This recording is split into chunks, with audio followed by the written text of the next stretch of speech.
Hai Sobat Kordatak, selamat mengawali minggu ini. Terus semangat ya. Kita tahu bahwa kondisi pandemi ini telah membuat gejolak ekonomi. Sebagian besar industri menunda pembelian dan memotong anggaran biaya guna menjaga arus uang. Akan tetapi, ada sebagian besar industri yang tidak menunda pembelian, seperti industri di sektor teknologi, e-commerce, dan beberapa industri lainnya. Walaupun industri ini masih bergerak maju, akan tetapi bukan tanpa tantangan loh. Tatap muka dan mobilitas yang dibatasi menjadi tantangan dan kebiasaan baru yang harus dihadapi. Organisasi yang mampu memanfaatkan peluang yang tersedia saat ini kemungkinan besar akan berkembang dan bertahan selama krisis, bahkan setelah krisis. Bagi Kordatak, krisis adalah kondisi yang akan membuat kita lebih kuat dan melompat lebih tinggi jika kita terus berusaha mencari peluang dan tidak hanya berdiam diri. Nah, menurut Jeff Winters, ada 4 tips untuk mendapatkan kesepakatan dalam transaksi bisnis to bisnis. Yang pertama adalah tingkatkan jumlah prospek. Tidak ada taktik yang teruji dan benar dalam kondisi pandemi saat ini. Akan tetapi, tetap mencoba adalah satu-satunya cara untuk mencari tahu bagaimana membantu prospek. Penuh tantangan, akan tetapi bukan sebuah penghalang untuk berhenti. Dibutuhkan pendekatan yang lebih kreatif untuk menjaga selalu diingat dan mendapatkan leads atau suspek dengan memperluas audiens.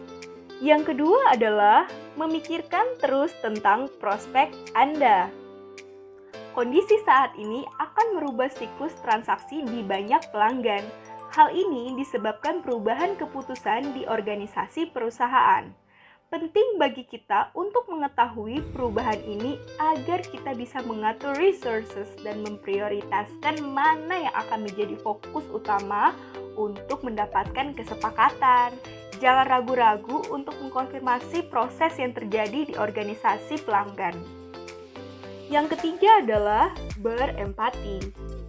Memberikan potongan harga atau menambahkan fitur dengan harga spesial atau tanpa biaya akan membantu prospek melewati masa pandemi.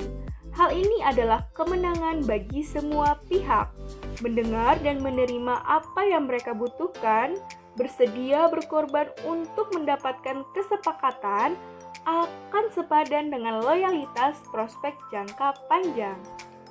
Dan yang terakhir, yang keempat adalah melibatkan banyak pihak di internal. Di kondisi saat ini, semua kesepakatan penjualan akan menjadi perhatian dan pengawasan banyak pihak. Penting untuk membagikan informasi secara internal. Sales atau tim marketing harus berasumsi bahwa setiap orang adalah juara, sehingga sales dan marketing juga harus memperhatikan kepentingan departemen yang lain.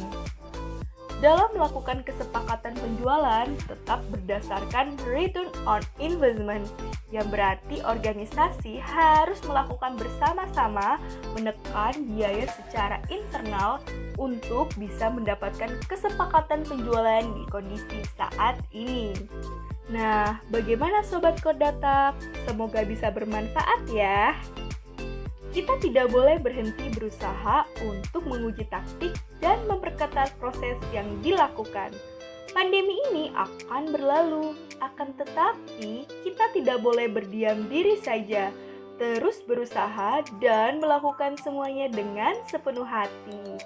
Salam Kordatak.